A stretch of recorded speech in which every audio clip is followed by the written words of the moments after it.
সমস্যা থাকে, হাড় বা জয়েন্টে ব্যথা থাকে, পেশিতে টান পড়ে কিংবা মাথা ব্যথা লেগেই থাকে, তাহলে কালোজিরা খাওয়া শুরু করুন।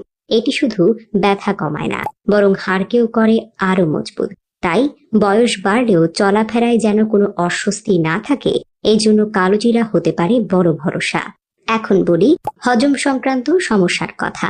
আপনার যদি গ্যাস, অ্যাসিডিটি, বদহজম, টক ঢেকুর, কোষ্ঠকাঠিন্য বা পাইলসের সমস্যা থাকে, তাহলে কালোজিরা আপনার জন্য উপকারী সঙ্গী। কয়েকদিন নিয়মিত খেলে শরীরের হজম ক্ষমতা এতটাই বাড়বে যে ভবিষ্যতে এইসব সমস্যা আর কখনোই আসবে না। আমাশয়, ডায়রিয়া কিংবা অম্বল কোনোটাই আর পেটের মধ্যে বাসা বাঁধতে পারবে না। যারা দীর্ঘদিন পাইলসের কষ্টে ভুগছেন তাদেরকেও বলবো, আজ থেকে কালোজিরা খাওয়া শুরু করুন। পার্থক্যটাই নিজের চোখে বুঝতে পারবেন। এবার আসি কফ বা সর্দি কাশিজনিত সমস্যায়। যারা হাঁচি, কাশি, ঠান্ডা, ব্রঙ্কাইটিস, ফুসফুসের দুর্বলতা, শ্বাসকষ্ট বা হাঁপানিতে ভুগছেন, তাদের জন্য কালোজিরা খুবই উপকারী। নিয়মিত সেবনে হাঁপানি ধীরে ধীরে নিয়ন্ত্রণে চলে আসে। যাদের ঠান্ডা কাশির প্রকোপ বারবার হয়, তাদের জন্য তো এটি একেবারেই দরকারি।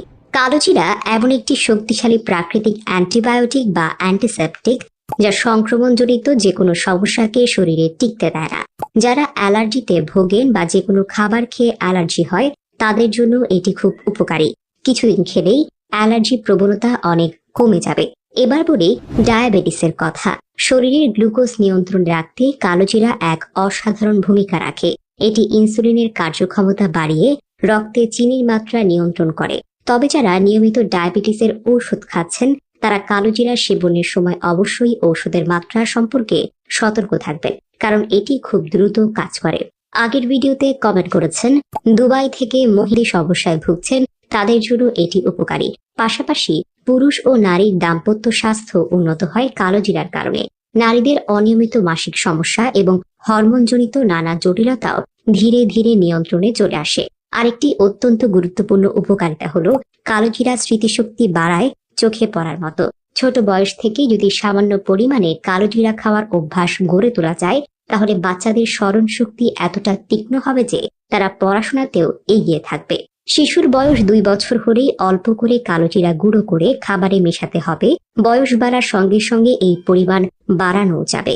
একজন পূর্ণবয়স্ক ব্যক্তি সকালে খালি পেটে 15 থেকে 20টি কালোজিরার দানা ভালোভাবে চিবিয়ে খেয়ে নিতে পারেন, যা প্রায় 1 চামচের সমান হয়। তবে খালি পেটে মানে একেবারে কিছু না খেয়ে নয়। ঘুম থেকে উঠে আগে 1 লিটার গরম পানি পান করুন। এরপর আধা ঘন্টা পর চিবিয়ে খান এই কালোজিরা। যদি কারো এই জন্য দানা চিবিয়ে খাওয়া কষ্টকর হয়, তাহলে চা চামচের 4 ভাগের 1 ভাগ কালোজিরের গুঁড়ো 1 কাপ গরম পানিতে ভালোভাবে মিশিয়ে খেয়ে নিতে পারেন। এবার বলি রাতে কোন দানাটি